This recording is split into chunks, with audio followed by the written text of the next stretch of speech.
Amém. Salve a igreja com a paz do Senhor. Amém. Primeiramente, quero aqui agradecer a irmã Tirza por estar representando também o Ministério dos Adolescentes, por estar nos comunicando e chamando. Também quero agradecer ao pastor Atadeus por estar cedendo essa oportunidade para que estivéssemos aqui hoje, glorificando e ministrando a palavra de Deus. Amém? Vou estar pregando em cima do tema que se encontra em João, capítulo 15, versículo 16. Peço aos irmãos que, por gentileza, abram vossas Bíblias. João, capítulo 15, versículo 16.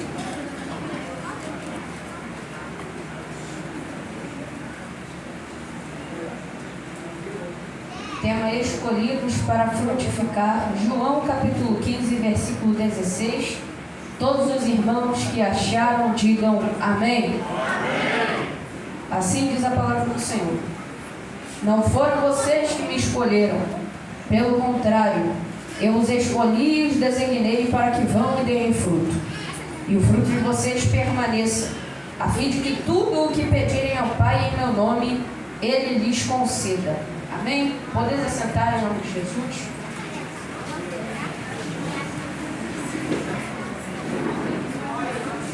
Irmãos, o Evangelho de João foi escrito na época entre os anos de 80 a 90 depois de Cristo. Foi escrito pelo apóstolo João, que era filho de Zebedeu e de Salomé. Assim como seu irmão Tiago, ele era pescador. Isso a Bíblia diz em Mateus 4, versículo 21. João, ele foi apresentado a Jesus Cristo por meio de João Batista. Isto ele mesmo relata em João capítulo 1, versículo do 35 ao 39. E Jesus o chamou para ser apóstolo. Ele era do grupo mais íntimo de Jesus, assim como diz em Marcos capítulo 5, versículo 37. Ele era provavelmente o discípulo amado de João 13, 23. Foi João o único discípulo que permaneceu perto da cruz. João 19, do 26 ao 27 diz isso. E ele também foi o primeiro a crer que Jesus havia ressuscitado. Ele relata isso no capítulo 20, versículo do 1 ao 10 de João. Ele trabalhou com Pedro após o Pentecostes, após o Atos 2, na qual o Espírito Santo desceu. Neste Evangelho, Jesus é apresentado como a palavra de Deus, como o Verbo, assim como o próprio apóstolo João diz no capítulo 1. E depois daquilo, ele também diz que o Verbo existiu desde a eternidade, ou seja, ele sempre estava vivo, inclusive participou da criação, porque quando Deus diz façamos, não é só Ele, é o Espírito Santo, é Jesus e Ele, que são uma pessoa só, a Trindade. São três em uma pessoa em que cada um tem a sua função. O autor diz que o propósito deste Evangelho é fazer com que os leitores creiam que Jesus é o Messias, o Filho de Deus, que estava vivo desde a eternidade e que por meio desta fé os leitores tenham vida. Ele diz isso em João capítulo 20, versículo 31. O livro de João também enfatiza a ligação que há entre Jesus e os seus discípulos, os seus apóstolos e também com todos nós, porque ele morreu, mas ele ressuscitou. E também destaca os seus ensinamentos e a promessa de que, depois que ele fosse embora, viria o Espírito Santo para revelar-lhes toda a verdade. E isto o próprio Jesus Cristo diz no relato de João, capítulo 14, versículo 16, 17 e 26. No capítulo 15, Jesus já inicia com uma semelhança dele como videira, Deus como agricultor e nós como ramos da videira. Aqui, Jesus Cristo diz no versículo 2, que todo ramo que estando nele não der fruto, ele o corta. Isso, para entendermos melhor este versículo, é bom nós vermos em outras traduções, porque Deus, ele não corta os ramos que não produzem fruto, ele reaproveita. Assim, na tradução grega, em João 15, versículo 2, não seria cortar, tirar ou então arrancar e sim uma palavra que significa aio, que traduzida, para o português, significa ligar, levantar ou tomar. E Jesus aqui quer passar uma imagem totalmente diferente de arrancar, porque os ramos novos de uma vinha têm a tendência de ir para baixo e crescer perto do chão, pegando poeira, pegando chuva, ficando cheios de lama e também mofados. E quando mofam, eles ficam inúteis. Porém, segundo a agricultura, é preciso o agricultor levantar o ramo, lavá-lo e depois ele volta a vicejar quando o lavrador em volta de uma lata. Muitas pessoas hoje em dia podem se encontrar com situações parecidas com o ramo, porque pessoas crescem perto do chão, tanto na igreja, tanto fora da igreja. Porque na igreja as pessoas muitas vezes se aproximam do mundo e assim pegam lama, pegam poeira e quando pegam chuva eles mofam. Mas nesta noite Deus me trouxe aqui para dizer que Ele te viu. E se você está presente nesse lugar, Ele está falando que tem jeito para você. Porque os inexperientes, quando veem pessoas cheias de lama, envolvidas com coisas desse mundo, falam que não tem mais jeito. Mas o lavrador tem jeito sim para a sua vida. E Ele está dizendo: se está caído, eu estou levantando nesta noite. Ele está te levantando. Tem jeito sim, porque enquanto tu tiver o lavrador e a água viva para limpar o teu ser, Ele visita a tua casa, Ele visita a tua família, Ele limpa o teu ministério e faz o teu ministério reviver. E se você nunca teve, eu estou liberando uma palavra sobre a tua vida em nome de Jesus. Você vai exercê-lo nesta noite, porque Deus está entregando sobre as suas mãos aquilo que Ele te prometeu.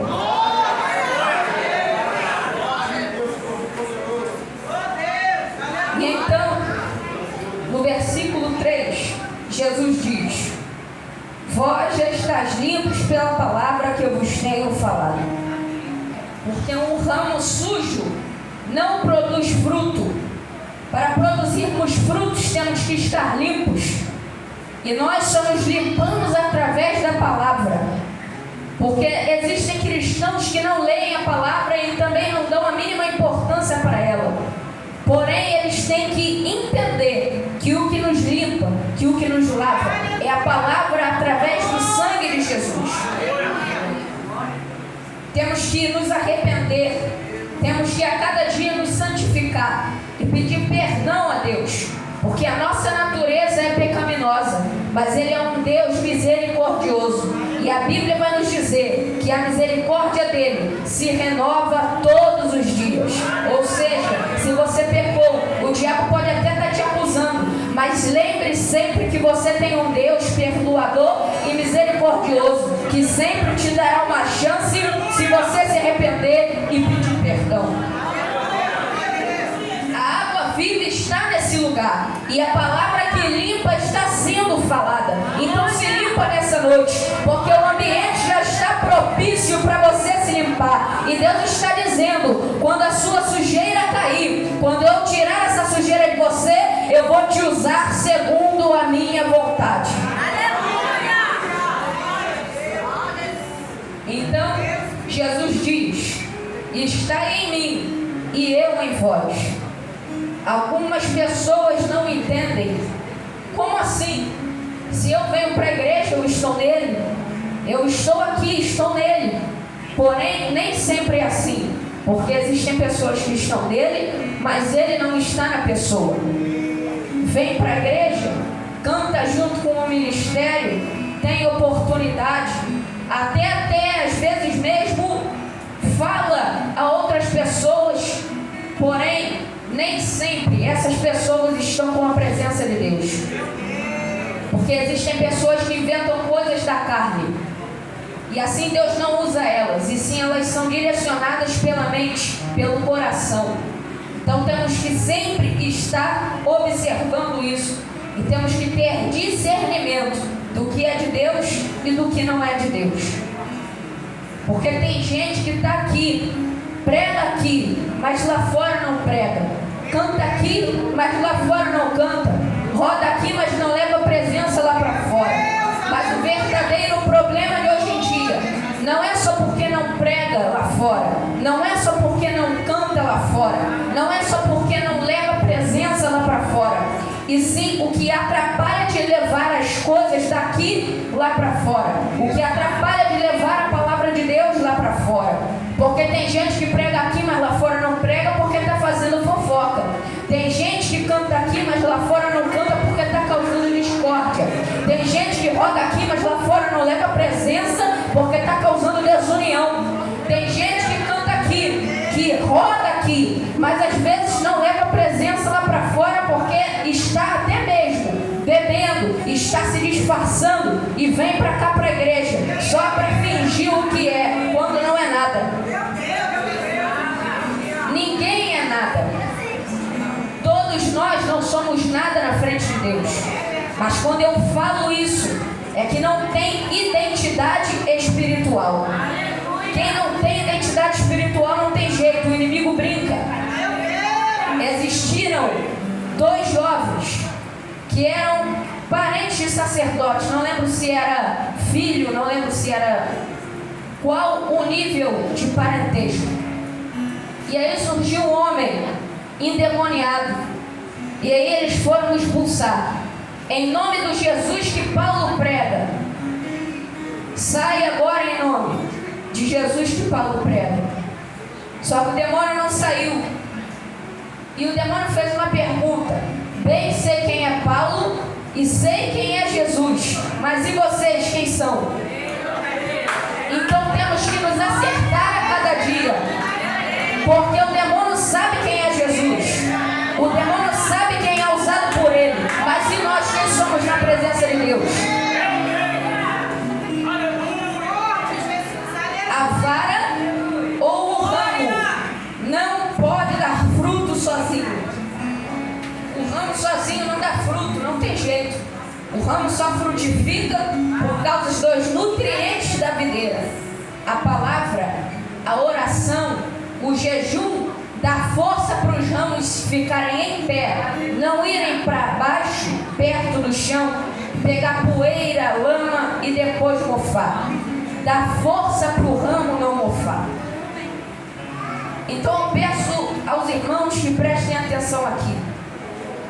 Queridos, a videira nos dá a vida e tudo aquilo que precisamos. E quando eu falo tudo aquilo que precisamos, não é no ambiente carnal, mas também ele nos dá um ambiente carnal. Mas eu dou prioridade para um ambiente espiritual. Porque na carne, muitas pessoas podem ser sucedidas, mas se não forem alguém no espírito, não adianta. Porque podemos ser ricos na carne, mas se não formos ninguém no espírito, não tem jeito. Porque o diabo pode tirar quando ele quiser. Não é Deus que nos dá, é a força do nosso braço. Mas quando temos a Deus e Ele nos dá tudo aquilo que temos, tanto na vida carnal como na vida espiritual, nós somos bem-sucedidos em tudo.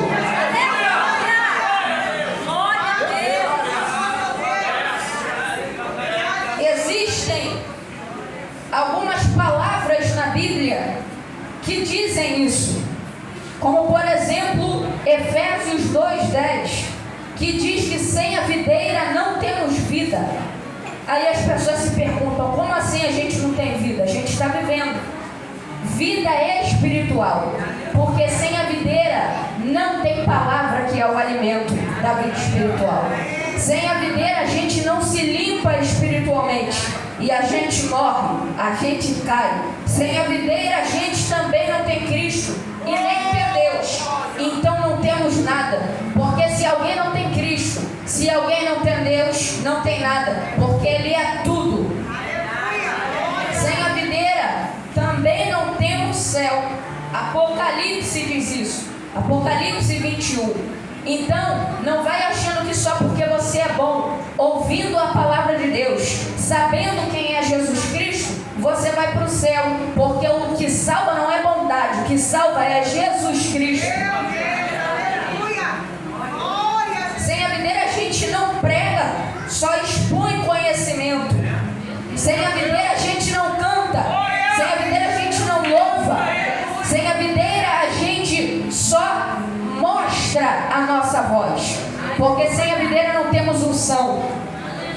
unção vem da videira.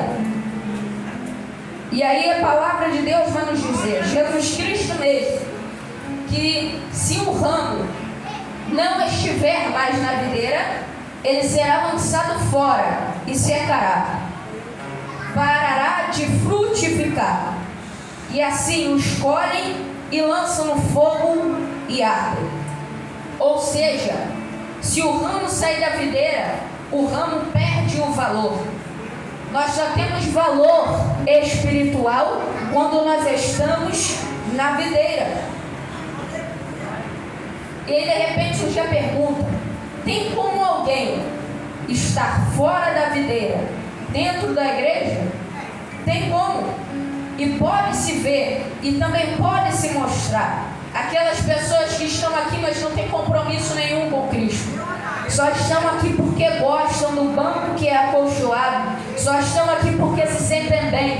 Só estão aqui buscando conforto, mas não buscam a Jesus Cristo. E a palavra de Deus hoje para a sua vida é: enquanto você não entender que Jesus Cristo é aquele que muda a situação de uma hora para outra, você vai tentar se confortar com as coisas do mundo. Você vai tentar vir para a igreja só para sentir bem, mas quando você sair, tudo vai voltar a ser o que era. Mas se hoje você aceitar Jesus, se hoje você reconhecer Jesus, se hoje você recebe Ele na sua vida, a partir de quando você sair desse lugar, a tua vida vai mudar, e a roda daquilo que estava dando errado vai dar certo, porque quando Jesus entra, Ele muda tudo. Jesus está dizendo que Ele te escolheu para frutificar, e você não está aqui à toa. Ele te escolheu. Então para de ficar sem ter compromisso com Ele. Tenha um compromisso com Ele nessa noite. Se posiciona, porque Jesus Cristo é aquele que muda todos os quadros. Ah, mas o meu quadro está muito ruim. Ah, mas o meu pai e a mãe brigam dentro de casa. Ah, mas o meu esposo me bate. Não tem desculpa. Jesus Cristo muda todos os quadros. E por mais que o inimigo esteja falando na tua mente, não vai, Jesus Cristo não te dá vantagens. Bebe mais, se prostitui mais. Hoje Jesus Cristo está dizendo: prostituição não vai te dar o que eu quero te dar. Bebedeira não vai te dar o que eu quero te dar. Festinha que você vai para tentar esquecer o que você vive, não vai te dar o que eu quero te dar, que é uma mudança de vida, mas vai permanecer a mesma coisa. Por isso Jesus está te chamando nessa noite, para Ele poder mudar a sua vida. Jesus diz no versículo 7: se vós estiverdes em mim. Deus não tem compromisso com quem não tem compromisso com Ele, nem com quem não quer ter compromisso com Ele. Jesus continua: e as minhas palavras estiverdes em vós. Porque a palavra é o que limpa e é o que mata a fome espiritual. E quem não come na vida carnal fica fraco, na vida espiritual acontece a mesma coisa. Porque as coisas carnais só são reflexo das coisas espirituais. Jesus continua: pedireis tudo o que quiserdes, e vos será feito. Algumas pessoas se perguntam: então por que eu peço e nada acontece? Vou citar aqui 4 motivos de pedir e não acontecer, do porquê pedir e nada acontecer. Primeiro motivo: porque não está nele, ou porque não tem compromisso com ele. Porque a falta de compromisso com Deus e com a obra de Deus te deixa com dificuldade de receber aquilo que você pede. Tem que ser separado, tem que ser compromissado. Quem tem compromisso não tem tempo para imoralidade. Quem tem compromisso não tem tempo para indecência. Quem tem compromisso não tem tempo para briga. Quem tem compromisso não tem tempo para ódio. Quem tem compromisso não tem tempo para farra. Porque quem tem compromisso não tem tempo para carne nem para o diabo. Quem tem compromisso sabe que quem quer pedir tem que merecer primeiro. E para merecer tem que ser santificado. Tem que pedir perdão, tem que se consertar e tem que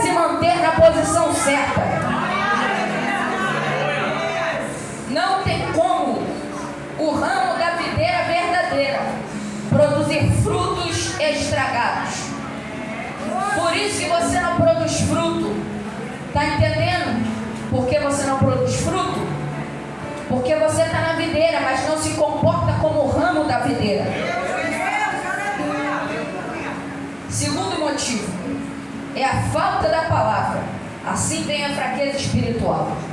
Porque não lê em casa. E quando vem para a igreja não presta atenção na pregação. Não lê em casa. E quando vem para a igreja, quando começa a pregação, começa a conversar com o irmão do lado. Temos que nos posicionar. Porque crente de verdade tem que amar a palavra. Crente que não lê a palavra, crente que não gosta da palavra, não é crente de verdade. Só está aqui por causa do título. E hoje em dia o cristão não é mais respeitado porque não produz fruto mais. Porque o fruto de antigamente todo mundo via e respeitava. Mas hoje em dia não se vê mais. Hoje em dia só vê falsidade. Porque está aqui, mas não produz fruto nenhum. Deus nos deu a autoridade de pisar na cabeça da serpente e do escorpião. Mas hoje em dia, quando manifesta um demônio dentro da igreja, todo mundo corre, todo mundo fica com medo. Por isso que ninguém respeita mais. Porque hoje em dia os cristãos aceitam a doença que tem. Por isso que ninguém respeita mais. Antigamente o milagre acontecia, porque estava baseado na palavra. Hoje em dia não, hoje em dia é tudo fingimento. E aí, quando o cristão que não lê a palavra fica fraco, ele vê, ele sente. Porque por mais que esteja fraco, ainda tem um pouco de discernimento. E aí começa a pedir oração ao irmão, começa a pedir oração à irmã, aos líderes e aos pastores. Porém a oração não faz efeito. Por quê? Suicídio espiritual. E aí começa a colocar a culpa em todo mundo. Coloca a culpa no irmão, na irmã, nos líderes, nos pastores. Porém a culpa é sua mesmo. Você que procurou ficar morto. O suicídio espiritual é quando não nos alimentamos. E aí nós vamos fraquejando e cada vez mais só descendo o nível. E quanto mais a gente desce o nível, mais a gente está disposto, a morrer. Mais a gente corre o risco de morrer espiritualmente. Mas Deus está falando: acorda nesta noite, porque você está se matando. Nessa noite a palavra de Deus está sendo pregada. Nesta noite a palavra de Deus está sendo falada. Então não procure a morte, preste atenção. E não só preste atenção, mas leve para a sua vida. Mas pratique isso no seu dia a dia. A palavra do Senhor é pão para saciar a nossa fome. É um alimento que não nos deixa perecer. Não é remédio que nos ajuda a nos manter e depois a gente deixa de tomar. É pão porque a gente come a cada dia. Aleluia. E para você que morreu espiritualmente e você sabe que morreu, hoje Deus me trouxe aqui para te dizer que o mesmo Jesus que avivou ontem também é o Jesus que aviva hoje e avivará até a consumação dos séculos. Então hoje, se você morreu e se você recebe esse avivamento, levante a tua mão direita e comece a glorificar, porque Jesus Cristo está nesse lugar e Ele está me mandando liberar uma palavra nesta noite. É palavra de avivamento. Você morreu, mas ainda tem jeito. Você pode ter morrido, mas Jesus está dizendo: receba avivamento em nome de Jesus nessa noite.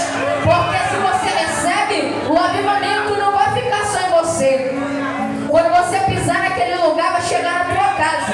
Quando você pisar naquele lugar, vai chegar na tua família. E quando vem em você, chega no teu ministério também. Então, se você deixou de pregar, se você deixou de cantar, Deus está dizendo nesta noite: vai voltar a cantar, vai voltar a pregar, vai voltar a sentir a presença, porque quem é o diabo para fazer alguma coisa? E suicídio ressuscita, não tem problema, porque Jesus ressuscitou Lázaro, mas Ele também ressuscita a vida espiritual.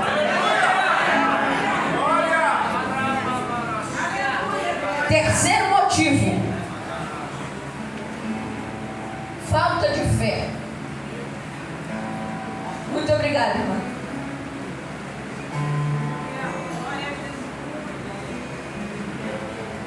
Glória a Deus. Falta de fé. Algumas pessoas dizem que sabe o que é a fé e que sabe como praticá-la, mas o problema que está se dissipando mais e mais hoje em dia, nesta nossa sociedade, é que tem muita gente que tem conhecimento, mas tem pouca gente que pratica o conhecimento que tem. Tem muita gente, quando você chega para evangelizar, eu já conheço essa palavra, eu já ouvi essa palavra, mas vê se a pessoa pratica. E não é só lá fora, é aqui dentro, porque lê todo dia, faz o devocional, mas é só porque virou uma regra. Não pratica nada que lê lá fora. Então, algumas pessoas dizem que querem ser usadas por Deus, como o pregador é usado, como a cantora é usada para avivar, como é usado para levar a presença, para distribuir o Espírito Santo, assim liberando a unção sobre a vida das pessoas. Porém, não tem como a gente ser usado se a gente não tiver três coisas: se a gente não tiver fé, se a gente assim não tiver, se a gente talvez tiver fé, mas não usar, e também se a gente não quer pagar preço. Porque muitas pessoas hoje em dia podem não ser usadas por causa desses três motivos: a falta de fé, que nós já estamos ouvindo agora, e em Hebreus capítulo 11, versículo 6 vai dizer: porque sem fé é impossível agradar a Deus. E em Tiago 2,17 vai dizer: assim também a fé, se não tiver obras, é morta. Ou seja, se a gente não produz fruto, a gente não tem fé, porque a fé produz frutos. A nossa fé está morta. Segundo motivo: porque tem a fé, mas não usa na hora que deve usar. Porque tem gente que até tem a fé, mas quando chega na hora de usar, a pessoa recua. Porque tem até um pouquinho de fé, mas na hora a fé vai apagando, vai fraquejando, e aí a pessoa não acredita mais que aquilo possa acontecer. Terceiro motivo: porque não quer pagar preço. Talvez você ainda não foi usado da forma que você quer que Deus te use, porque você ainda não pagou o preço que Deus quer que você pague. Como você quer ser usado como ninguém nunca foi, se você não quer pagar o preço que ninguém nunca pagou? E aí, chegamos ao quarto motivo de pedirmos e não acontecer. Porque tem gente que pede para honrar o próprio nome. Hoje em dia tem um problema que se dissipou e está desviando algumas pessoas. É a autossuficiência, que chega junto com a soberba. Porque tem gente que é autossuficiente, e os autossuficientes pensam que pode fazer tudo sozinho. E aí ele começa a olhar e falar: quem cura sou eu. E aí ele começa a olhar e falar: quem aviva sou eu. Acha que é tudo a pessoa quem faz. Porém, não é a pessoa carnal, é a pessoa de Deus espiritual, é o Espírito Santo. Tem gente que está pregando achando que a glória é para ele. Tem gente que está cantando achando que a glória é para ela. Porém, a glória não é nossa, a glória é de Deus, a glória é de Jesus Cristo. Porque depois que ele subiu, ele enviou o Espírito Santo para que tudo isso se concretizasse hoje em dia. Muitas pessoas não são mais usadas porque acham que são elas que fazem as coisas. Deus hoje está dizendo: você está achando que você está cantando, que as coisas estão acontecendo porque você está pregando achando que as coisas estão acontecendo por causa da sua voz, porque subiu o ego. Nós não temos que deixar o nosso ego subir, porque assim a gente se acha melhor do que os outros. E além de se achar melhor do que os outros, a gente vai achando que a gente tem o mesmo poder de Deus. Porém, não temos poder nenhum, é o Espírito Santo quem opera. Aleluia. Provérbios capítulo da ruína vem a soberba. E também em Salmos 46,